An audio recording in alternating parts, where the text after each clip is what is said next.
Before we begin, take a moment to subscribe to the channel so you don't miss the next chapters and other stories like this one. These stories are created to reflect real struggles, real choices, and the quiet strength of ordinary lives. If this story speaks to you, consider sharing it with someone who might need to hear it.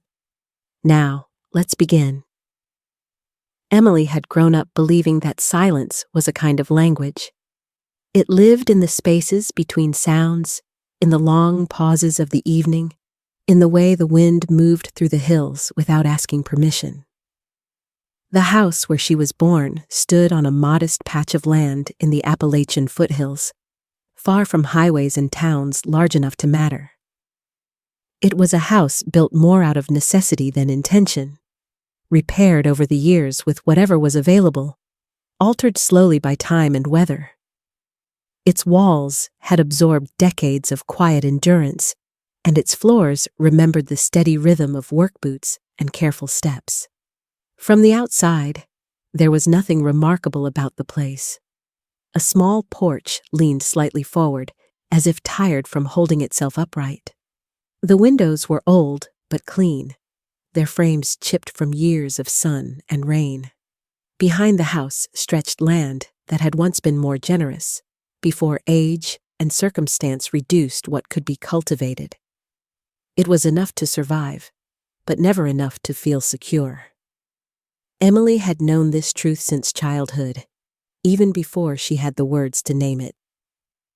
Her parents, Thomas and Mary, had lived their entire married life in that house. They were people of routine and restraint, shaped by years of responsibility and limited choices. Thomas had worked most of his life doing physical labor for others, repairing fences, fixing roofs, hauling materials whenever his body allowed it. His hands were strong but worn, his movements slower than they once had been. Mary kept the household together with quiet persistence, stretching groceries, mending clothes, managing small tasks that never seemed to end. Neither of them complained openly, but their exhaustion was woven into everything they did. Emily was their only child, and they had raised her with care, though not with abundance. She learned early how to help, how to be useful, how to make herself small when resources were tight. There were no unnecessary purchases, no spontaneous trips, no room for dreams that demanded money. What there was instead was consistency. Meals were simple but regular. The house was warm in winter and open to the breeze in summer. Nights ended early, mornings began before sunrise. It was a life built on endurance rather than hope. As Emily grew older, she began to feel the limits of that endurance pressing in on her. It was not that her parents were unkind or controlling. They gave her space when they could, and guidance when she needed it. But the world beyond the hills felt impossibly distant, and she carried inside her a sense that something essential was waiting elsewhere. She listened to stories from travelers who passed through the area, stories of cities where people moved with purpose, where opportunity seemed closer, more reachable. She imagined streets filled with motion and voices, buildings taller than trees, lives that were not defined by what one lacked. She tried to ignore the restlessness at first. She told herself that wanting more was a kind of ingratitude. Her parents had given her everything they could, and she understood the cost of that. But the feeling did not fade. It grew stronger with each passing year, especially as she watched Thomas struggle more visibly with his health, and Mary grow quieter, more careful with her energy. The house began to feel less like a shelter and more like a boundary. Emily was 23 when she finally admitted to herself that she could not stay. The realization came gradually, not as a sudden decision, but as a steady accumulation of small moments. Each time she looked out at the same view from the porch and felt nothing but familiarity. Each time she imagined her future unfolding in the same limited pattern as her parents' past. Each time she thought about how quickly time passed and how little room there seemed to be for change. It was around that time that Michael entered her life. He was not from the area, and that alone made him different. He arrived with the confidence of someone accustomed to movement, to possibility. He spoke easily about places Emily had only heard of, about work opportunities and plans that extended beyond the next season. He did not seem burdened by the weight of staying in one place. Where others spoke cautiously, he spoke with certainty. Where others accepted limitation, he treated it as temporary. Emily found herself listening more than she spoke when he was around. His presence awakened something she had kept buried, a belief that leaving was not only possible, but reasonable. He noticed her attentiveness, her curiosity, and he encouraged it. He spoke about cities where work could be found, where effort was rewarded differently. He did not criticize her home directly, but his descriptions made its simplicity feel like a problem rather than a choice. Her parents noticed the change in her, though they did not confront it directly. Mary watched her daughter more closely, aware of the distance growing behind Emily's eyes. Thomas sensed it too, though he expressed it only through longer silences and more deliberate gestures. They had always known that Emily was different from them, more inclined to imagine than to endure. They had hoped she might find contentment nearby, but they understood that hope did not make it so. The decision to leave came quietly. There was no dramatic confrontation, no raised voices. Emily packed her belongings slowly, choosing only what she could carry. The smallness of her luggage reflected the uncertainty of her future, but also her determination not to turn back easily. Each item she placed inside felt like a commitment to a version of herself she had not yet met. On the morning she left, the house was unusually still. The air carried the cool weight of early hours, and the land seemed to hold its breath. Mary moved through the kitchen with restrained motions, preparing breakfast as she always did, though no one ate much. Thomas sat at the table longer than usual, his gaze fixed on the worn surface as if memorizing it. Emily stood nearby, feeling the gravity of the moment settle around her. There were no speeches, no warnings. Mary hugged her daughter with a tenderness that held both pride and fear. Thomas placed his hand briefly on Emily's shoulder, a gesture heavy with unspoken meaning. They did not ask her to stay. They did not tell her she was making a mistake. Their restraint was an act of love, though it did not feel like one at the time. As Emily stepped away from the house, she felt a strange mixture of relief and sorrow. The road ahead promised movement and change, but it also required leaving behind the only certainty she had ever known. She did not look back until she had walked far enough that the house was no longer clearly visible. When she finally turned, it appeared smaller than she remembered, diminished by distance and decision. She told herself that this was necessary, that staying would have meant giving up too much of herself, that her parents would be fine, as they always had been. She believed that leaving was an act of courage, not abandonment, and for the moment, that belief was enough to carry her forward. The hills closed in behind her as she continued down the road, carrying with her the weight of expectation and the fragile promise of something more. What she did not yet understand was that the house she left behind would remain part of her story in ways she could not foresee, shaping her journey even as she tried to move beyond it. The road that carried Emily away from the hills felt longer than she had imagined. As the familiar landscape gradually dissolved into unfamiliar stretches of asphalt and distant towns, she experienced a growing sense of unreality, as though she were watching her own life from the outside.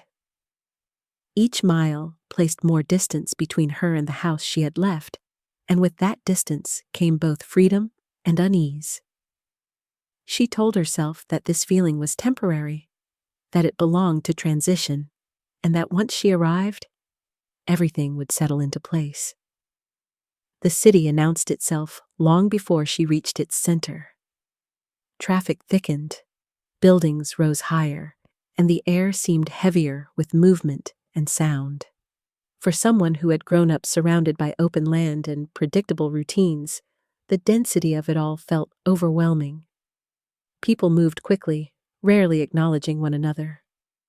There was a constant sense of urgency, as if everyone were late for something important. Emily felt small among them, but she also felt energized. This, she believed, was what progress looked like. At first, everything seemed to confirm her hopes. Streets stretched endlessly, lined with stores and offices she had only seen in pictures. Lights glowed at night, turning darkness into something manageable rather than absolute. There was always noise, always activity, always the impression that something was happening somewhere nearby. Michael moved through this environment with ease, as if he belonged to it. He navigated the city confidently, speaking of plans and possibilities as though they were already in motion. They settled into a rented room in an old building not far from the center. It was modest and worn, but Emily told herself it was temporary, a necessary step towards something better. The space was small, with little privacy and fewer comforts, but it was theirs, or so she believed. Michael reassured her that this was only the beginning, that stability would come soon enough. She wanted to believe him, and for a while, she did. Days began to take on a pattern that felt both new and strangely hollow. Michael left early most mornings, promising progress, while Emily remained behind, uncertain of her role. She explored the neighborhood cautiously, observing rather than participating. The city offered opportunity, but it also demanded initiative, and Emily quickly realized that opportunity did not present itself without effort.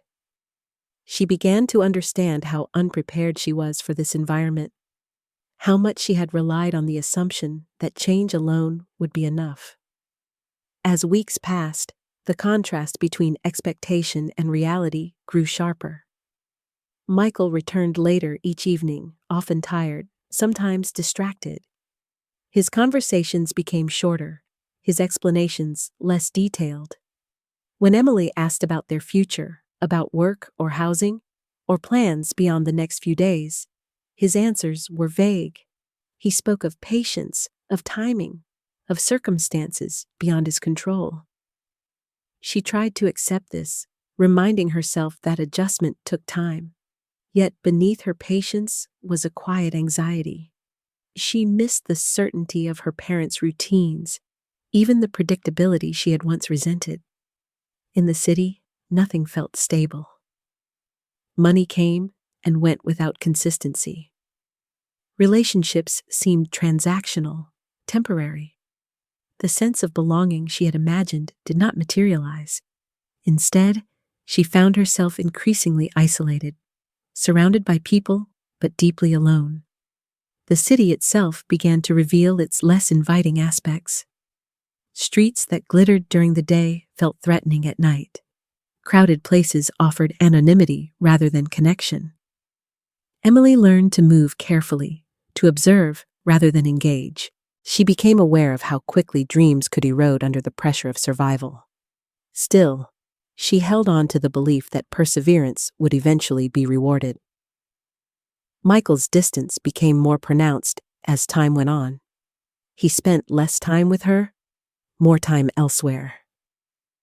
When he was present, his attention seemed divided, his thoughts occupied by concerns he did not share. Emily sensed a shift she could not fully explain. The man who had spoken so confidently about the future now avoided discussing it altogether. His promises remained, but they felt increasingly abstract. Despite her growing doubts, Emily hesitated to confront him. Part of her feared that questioning too much would shatter what little security she believed she had. Another part of her worried that acknowledging the truth would leave her with nowhere to turn.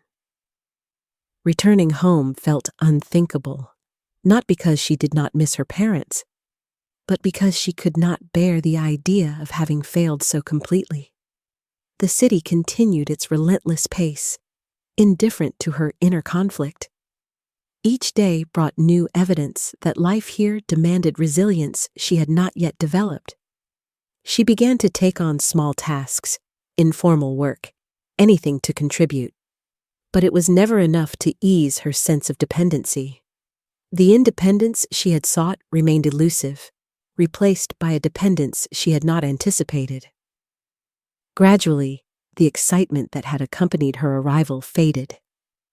In its place grew a quieter, more troubling awareness. She had exchanged one form of limitation for another, and the new one was less forgiving. In the hills, scarcity had been shared, softened by familiarity and care. In the city, scarcity was isolating, exposing weaknesses rather than accommodating them. As she lay awake at night, listening to the distant sounds of traffic and voices she did not recognize, Emily thought of the house she had left. She remembered the stillness of the evenings, the way time seemed to slow rather than rush. She told herself that these thoughts were merely nostalgia, a natural response to change. She reminded herself that growth required discomfort. Yet even as she tried to convince herself, a subtle unease settled into her thoughts. The city had promised possibility, but it had also revealed uncertainty. Michael had promised partnership, but his presence felt increasingly conditional. Emily stood at the threshold of a realization she was not yet ready to face, sensing that the path she had chosen might demand a far greater cost than she had imagined. Still, she pressed forward, believing that endurance would eventually lead to clarity. She did not yet know that the city's greatest lesson would come not through opportunity, but through loss, and that the promises which had drawn her there would soon unravel, forcing her to confront the consequences of leaving before she had truly understood what she was leaving behind. The unease that had settled quietly into Emily's thoughts did not announce itself all at once. It grew gradually, like a shadow lengthening at the edge of her days, noticeable only when she paused long enough to acknowledge it. Life in the city continued to move forward with indifference, and she followed its rhythm out of necessity rather than conviction. Each morning she woke with the same mixture of resolve and uncertainty, telling herself that persistence was the only path available. It was during this period of fragile balance that her body began to signal a change she could not ignore.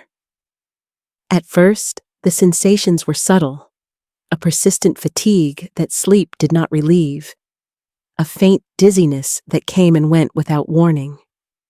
She dismissed these signs as the natural result of stress and irregular routines. The city demanded constant adjustment, and she assumed her body was simply responding to the strain. But as the days passed, the symptoms became harder to explain away. When the realization finally came, it arrived with a clarity that left no room for denial.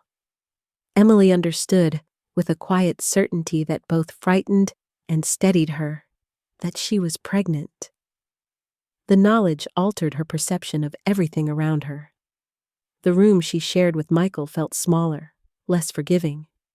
The city, once a symbol of opportunity, now seemed vast and impersonal in a way that threatened to swallow her whole. For several days, she carried this knowledge alone.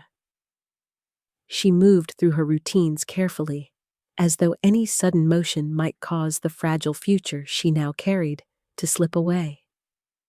Her thoughts returned repeatedly to her parents, to the house she had left, to the security she had taken for granted. Yet the idea of returning home in this condition filled her with shame. She had left seeking independence, And now she faced the possibility of returning with a burden she feared she could not explain.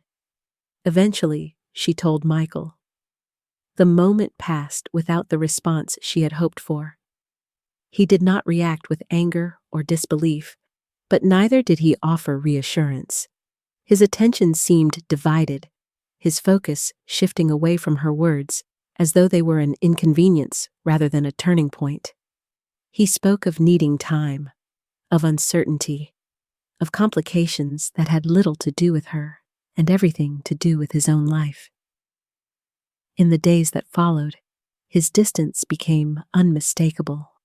He stayed away longer, returned less often, and when he did appear, his presence felt temporary. Conversations grew shorter, more fragmented. Emily sensed that something fundamental had shifted, and she struggled to reconcile this change with the man she believed she had known. She wanted to believe that his withdrawal was temporary, a reaction to unexpected responsibility, but doubt crept steadily into her thoughts. Then, without warning or explanation, Michael disappeared. At first, Emily assumed he would return, that his absence was another extension of the pattern she had already learned to endure. She waited through one night, then another, convincing herself that patience was still required. But as time passed and there was no word from him, the truth became harder to avoid. She had been left alone. Isolation settled over her with an intensity she had never experienced before. The city no longer felt merely indifferent. It felt hostile in its vastness. She had no close connections, no support system, no one to turn to for guidance. Each day required her to confront the reality of her situation with growing urgency. She was pregnant, unemployed, and alone in a place that offered little compassion to those who fell behind. The final blow came when a woman arrived at the door of the building where Emily lived. The encounter was brief but devastating. Through carefully chosen words and restrained emotion, the woman revealed a truth that redefined everything Emily thought she knew. Michael had a wife. He had a family. His absence was not confusion or fear, but a return to the life he had never left. The revelation left Emily numb. The man who had represented escape and possibility was exposed as a pattern of deception she had unknowingly entered. She replayed memories of their time together, searching for signs she might have missed, moments where the truth had been visible if she had looked more closely. With each recollection came a deeper sense of betrayal, not only by Michael, but by her own willingness to believe. In the aftermath of that encounter, Emily faced a decision she had been avoiding. Returning home now felt even more complicated. She imagined her parents' reaction, the concern in her mother's eyes, the quiet disappointment she feared would settle into her father's expression. She imagined the weight her return would place on a household already strained by age and limited means. The thought of becoming another responsibility they would have to bear was unbearable. Instead, she chose to remain where she was, determined to find a way forward on her own. The decision was less an act of confidence than of necessity. She began searching for work, accepting whatever opportunities she could find. Eventually, she secured a position performing domestic labor for a family with resources far beyond her own. The work was demanding and poorly paid, but it offered a degree of stability she desperately needed. Emily learned quickly how to make herself unobtrusive. She worked long hours, kept her head down, and avoided drawing attention to herself. As her pregnancy progressed, she concealed it as best she could, choosing clothing that allowed her condition to remain unnoticed for as long as possible. Each day required careful calculation, balancing physical strain with the need to remain employed. Nights were the hardest. Alone in a small room, she confronted the full weight of her choices. She thought often of the hills she had left, of the quiet strength of her parents, of the simplicity she had once viewed as limitation. Regret did not come all at once, but it arrived steadily, reshaping her understanding of the past. She began to recognize that what she had sought was not merely escape, but understanding, and that understanding had come at a high cost. Yet even in isolation, something within her hardened into resolve. She began to accept that her future would not unfold as she had imagined, but that it was still hers to shape. The child she carried became both a source of fear and a reason to persist. She did not know how she would manage, only that she had to try. Unbeknownst to her, far from the city's noise and indifference, life at the house she had left behind was also changing. Her parents continued their routines with quiet determination, unaware of the full extent of her circumstances. But time, which spared no one, was beginning to demand its own price, setting in motion events that would soon reach Emily and alter the course of her journey once again.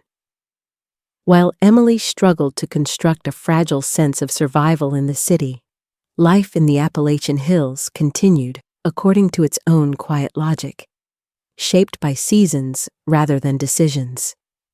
The house she had left behind remained much as it had always been, standing patiently against wind and weather, holding within its walls the rhythm of two lives that had learned to endure without expectation. Thomas and Mary did not speak often of their daughter, not because they had forgotten her, but because speaking made absence heavier. Instead, they carried her presence silently, folded into their daily routines, like a memory that could not be set aside. Thomas rose each morning before the sun, as he had for decades. His body no longer responded with the same willingness it once had, but habit carried him forward. He took on small jobs when he could, repairing what others could not or would not fix, accepting modest payment without complaint. Each task took longer than it used to, and the strain lingered after the work was done. He did not speak of this to Mary. He had long ago learned that endurance was best practiced quietly. Mary managed the household with careful attention, conserving energy as she conserved resources. She moved more slowly now, pausing often, listening to her body in ways she had never needed to before. At first, she attributed her fatigue to age, to the natural wearing down that came with time. But as weeks passed, the exhaustion deepened. Simple tasks left her breathless. Her hands trembled when she worked too long, and dizziness interrupted her movements without warning. Thomas noticed the changes even before Mary acknowledged them. He watched her closely, adjusting his own routine to compensate where he could.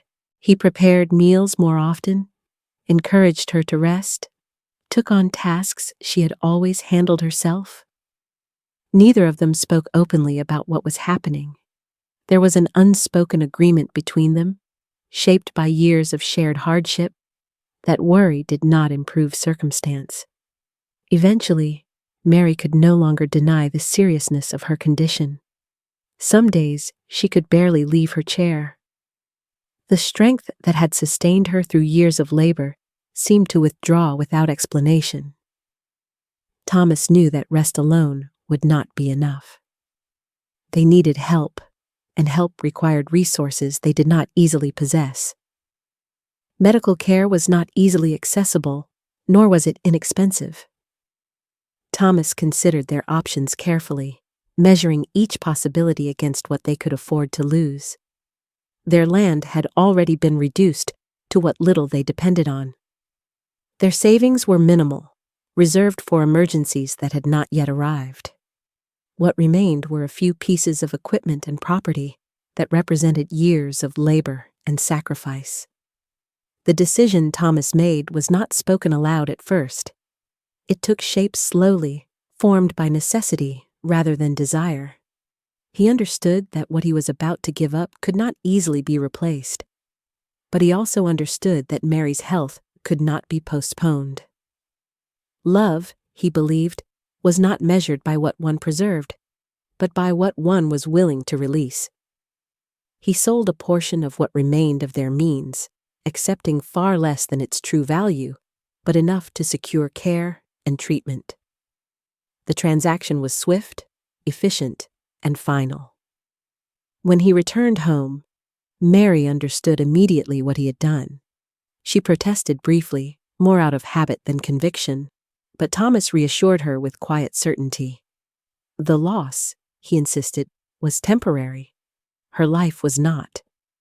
Treatment began soon after. It was not miraculous, nor was it immediate, but it offered relief. Mary's strength returned slowly, unevenly, but enough to restore hope.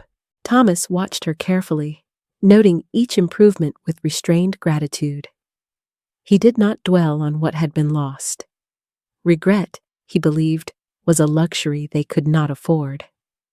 As Mary recovered, the reality of their reduced circumstances settled over the household. There was less margin for error now, fewer options should another crisis arise. But neither of them spoke of fear.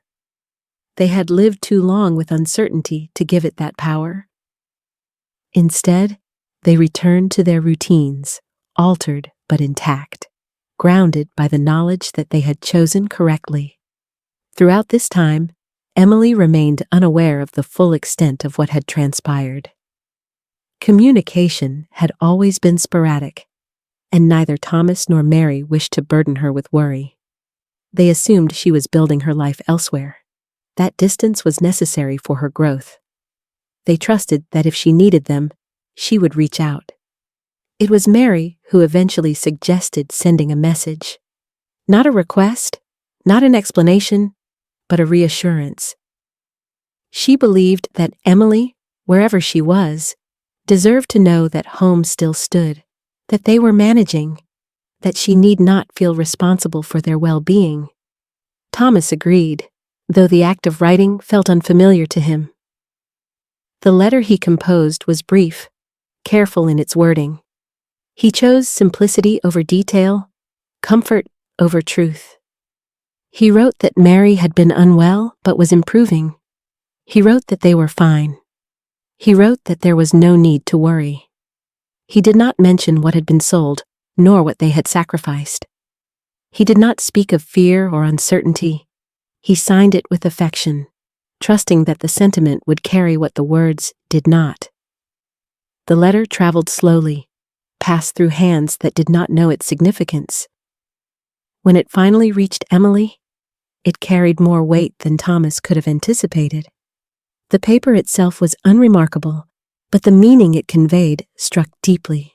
It arrived at a moment when Emily's resolve was strained, when her sense of isolation felt most acute. Reading her father's words, Emily felt something shift within her. The simplicity of the message contrasted sharply with the complexity of her own situation. She recognized, perhaps for the first time, the extent of her parents' quiet strength. They had endured illness and sacrifice without asking anything of her. They had protected her, even from the truth, in the same way they always had. The realization unsettled her. She saw her parents not as the limitations she had once sought to escape, but as the foundation she had never truly acknowledged. The letter forced her to confront the disparity between the love she had left behind and the instability she now faced. It did not accuse her. It did not demand her return. Its restraint was its greatest force. As Emily folded the letter and placed it carefully among her few belongings, she understood that something essential had changed. The distance she had maintained, both physical and emotional, began to feel unsustainable. The city, with all its promises, had taught her endurance, but the letter reminded her of belonging. Far away in the quiet hills, Thomas and Mary continued their days without knowing how profoundly their words had affected their daughter. They tended to their home with renewed patience, trusting that whatever path Emily walked would eventually bring her clarity. They did not know when they would see her again, or if they would, but they believed, with the same quiet faith that had guided their lives, that love, once given, never truly disappeared. And Emily, holding that letter as both comfort and reckoning, stood at the edge of a decision she could no longer delay, aware that the next step she took would redefine not only her future, but her understanding of where she truly belonged. The letter remained with Emily long after she finished reading it. She carried it folded carefully in her pocket, taking it out at night when the weight of her thoughts became too heavy to bear. Its words did not change, yet each time she read them, they seemed to speak differently, reflecting her shifting understanding.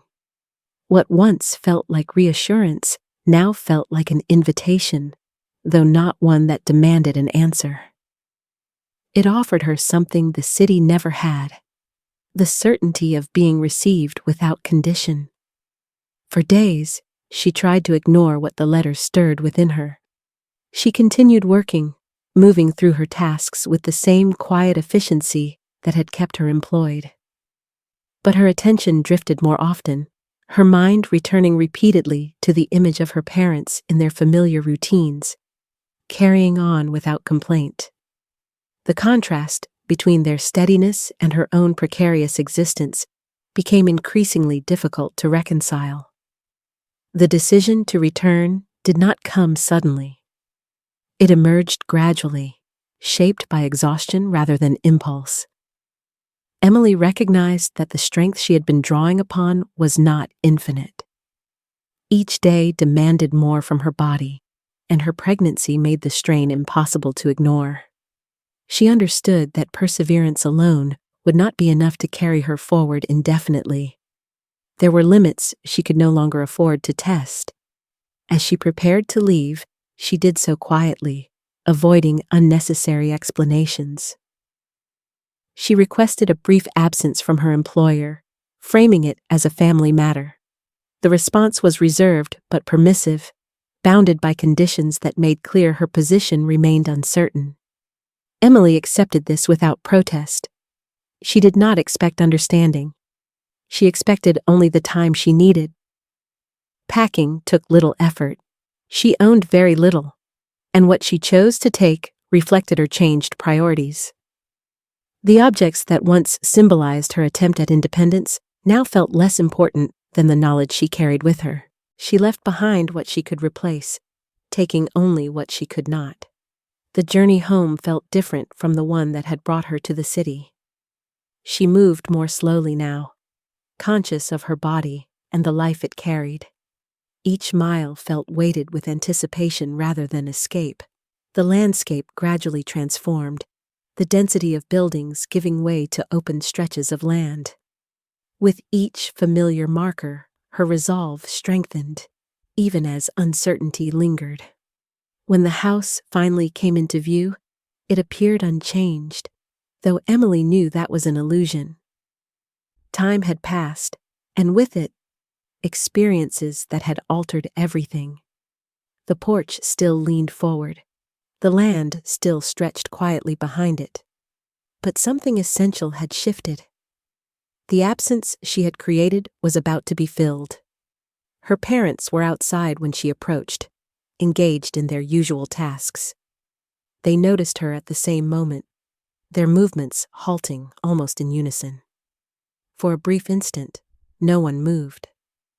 The space between them held years of unspoken emotion, uncertainty, and longing. Emily crossed that distance slowly. She did not rush, nor did she hesitate. When she reached them, she lowered herself, overcome by the gravity of the moment. Words failed her. She could not find language that adequately expressed regret, gratitude, or need. Instead, she allowed her posture to speak for her, acknowledging the humility her journey had taught her. Mary reacted first, her instincts overriding any hesitation. She moved forward, steady despite her recent frailty, and placed her hands gently on Emily's shoulders. There was no accusation in her touch, no question in her expression, only recognition. Thomas followed more slowly, his presence firm and grounding. He did not speak, but his silence conveyed acceptance more powerfully than words. As Emily rose, the reality she had been carrying became visible. Mary noticed immediately, her gaze resting briefly on her daughter's form before returning to her face. The knowledge passed between them without explanation. Mary's expression did not change. She simply guided Emily toward the house, as though this had always been the next step. Inside, everything felt familiar and strange at once. The table bore the marks of years of use. The air carried the scent of home. Yet Emily saw now what she had once overlooked. The house held less than before. There were signs of adjustment, of resources stretched thinner. The absence of certain things spoke quietly of sacrifice. Emily learned then of her mother's illness and her father's decision. The knowledge settled heavily upon her. She understood, with painful clarity, the cost her parents had paid without hesitation. The realization deepened her sense of responsibility, but it also reinforced the truth the letter had conveyed. Love, in this place, was not transactional. It was given freely, even at great personal expense. Emily chose to stay. The decision felt less like surrender and more like alignment. She did not frame it as a return to dependency, but as an acceptance of reality. She recognized that independence did not mean isolation, and that strength was often shared rather than solitary. As her pregnancy progressed, the household adapted quietly. Thomas took on small projects, crafting what he could from available materials. Mary offered guidance and care, drawing upon experience rather than instruction. Emily contributed where she could, learning again the rhythms of the place she had once rejected. The birth of her child marked a turning point that felt both inevitable and transformative. The arrival was uncomplicated, guided by familiarity and care rather than urgency. When Emily held her daughter for the first time, she felt a sense of grounding she had never known. Naming the child after her mother felt instinctive, a gesture of continuity rather than obligation. In the weeks that followed, life settled into a new pattern. The house held more noise now, more movement. The presence of the child infused the space with renewed purpose. Scarcity remained, but it was tempered by unity. Each small effort felt meaningful, each sacrifice shared. It was during this period of adjustment that Michael attempted to re-enter Emily's life. His approach was tentative, his intentions framed as curiosity rather than responsibility. Emily listened without resentment, her response measured and clear. She did not deny the past, but she did not allow it to define her present. She chose stability over uncertainty, continuity over disruption. The encounter confirmed what she already knew. The life she was building did not include him. Her priorities had shifted irrevocably. She no longer sought promises that could not be guaranteed. She valued presence, consistency, and commitment. As the seasons changed, Emily felt a sense of belonging she had once believed impossible. The house, with all its limitations, had become a place of restoration rather than constraint. She understood now that leaving had been part of her journey, but returning was its fulfillment. The city had taught her endurance, but home taught her meaning. And as she watched her daughter grow within the walls that had shaped her own life, Emily recognized that the path she had taken, though painful, had led her exactly where she needed to be. Time did not pause to acknowledge the changes that had taken place within the small house in the hills. It moved forward with the same quiet persistence it always had, shaping lives not through sudden turns, but through accumulation. Days became weeks, weeks became years. And within that steady progression, Emily learned to inhabit a life she had not once imagined for herself. What had begun as a return born of necessity gradually transformed into a choice renewed each day, reinforced by experience rather than doubt. Her daughter grew within the rhythms of the household, absorbing its sounds and silences as naturally as breath. The child's presence altered the atmosphere of the home in subtle but undeniable ways. Mornings began earlier, but with purpose rather than obligation. Evenings carried a gentler fatigue, softened by the knowledge that effort now served something immediate and living. Scarcity remained a constant companion, yet it no longer felt like a verdict. It was simply a condition to be managed, shared among those who understood its weight. Emily's parents adapted to their roles as grandparents with a quiet attentiveness shaped by age and gratitude. Thomas, though limited by his strength, found ways to contribute that honored both his abilities and his experience. He worked with patience, crafting small objects from reclaimed materials, investing time where energy no longer sufficed. His movements were slower, but his focus was unwavering. Each item he made carried the intention of usefulness, an extension of the values he had lived by. Mary moved through her days with renewed purpose, though her body reminded her often of its limitations. She tended to her granddaughter with a tenderness that carried both memory and hope. In caring for the child, she seemed to recover parts of herself that had been dulled by years of responsibility. Her presence offered Emily not instruction, but example, a living demonstration of how love could be both steady and forgiving. Emily herself changed in ways that were not immediately visible. The restlessness that had once driven her away softened into reflection. She no longer measured her life against imagined alternatives, nor did she dwell on what might have been. Instead, she learned to value what endured. Her sense of self grew quieter, more grounded, shaped less by ambition and more by responsibility. Motherhood did not diminish her. It clarified her priorities, giving form to instincts she had not previously trusted. The memory of the city faded gradually, losing its sharpness as distance and time reshaped it. What remained was not bitterness, but understanding.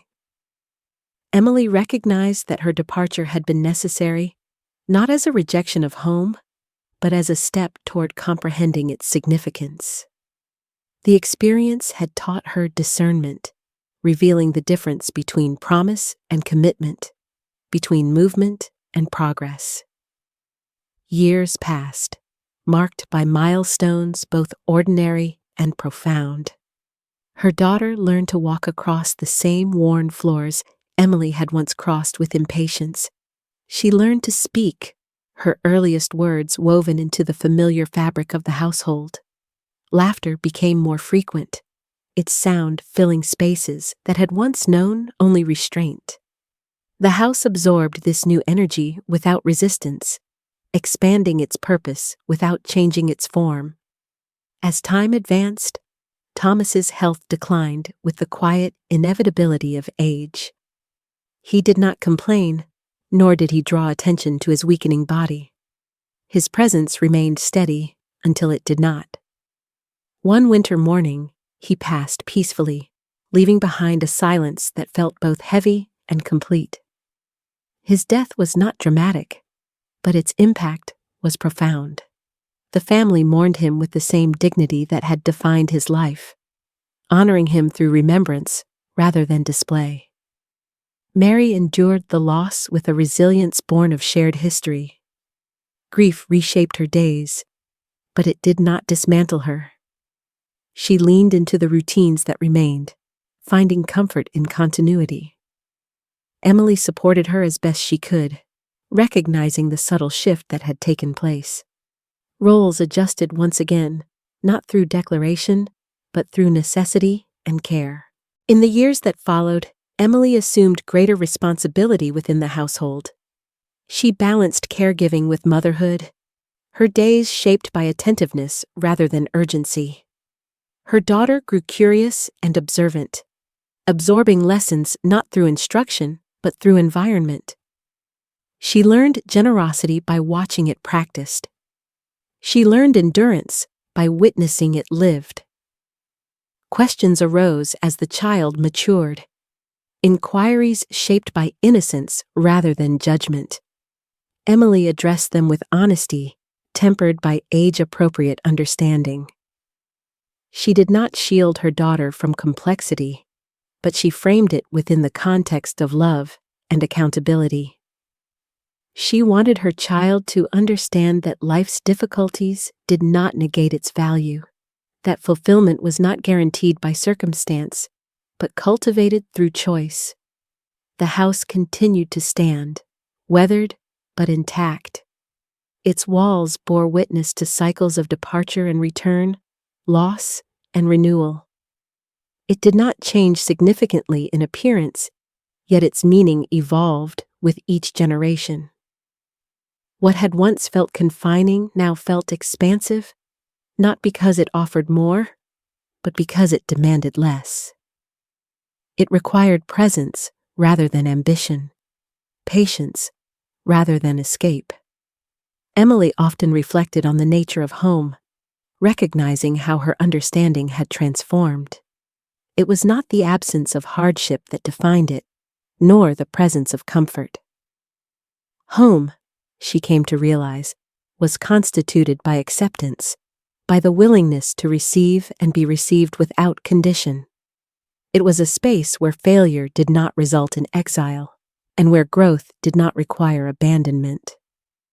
As her daughter grew older, Emily became increasingly aware of the cyclical nature of life. She understood that one day her child would face decisions shaped by longing and uncertainty, much as she had. This knowledge did not frighten her. Instead, it strengthened her resolve to offer what her parents had given her: freedom without withdrawal, guidance without control, love without qualification. Mary aged gradually, her strength diminishing but her presence unwavering. She remained a central figure in the household, her wisdom expressed through action rather than advice. Emily cherished these years, aware of their fragility. She learned to mark time not by calendars, but by moments, understanding that significance resided in attention rather than duration. The landscape outside the house remained largely unchanged. The hills continued their quiet watch, indifferent to human drama. Seasons cycled predictably, offering both challenge and reassurance. In this constancy, Emily found peace. The world no longer felt like something she needed to outrun or conquer. It was enough to meet it where she stood. Looking back, Emily understood that her journey had not been about choosing one life over another, but about integrating experience into understanding. Leaving had taught her the cost of illusion. Returning had taught her the value of truth. Together, these lessons shaped a perspective grounded in realism and compassion. The house that remained was not a monument to endurance, but a testament to adaptability. It had held grief without breaking, welcomed return without question, and fostered growth without demand. Within its walls, generations had learned that stability did not require perfection, only commitment. As Emily watched her daughter step confidently into her own unfolding future, she felt neither regret nor longing. She felt readiness. Whatever paths lay ahead, she knew now that belonging was not something to be earned or escaped. It was something to be recognized, nurtured, and preserved through presence. In the end, the house did not define their lives. The people within it did. And that understanding, hard-won and deeply rooted, was the quiet inheritance Emily carried forward, offering it not as a lesson imposed, but as an example lived.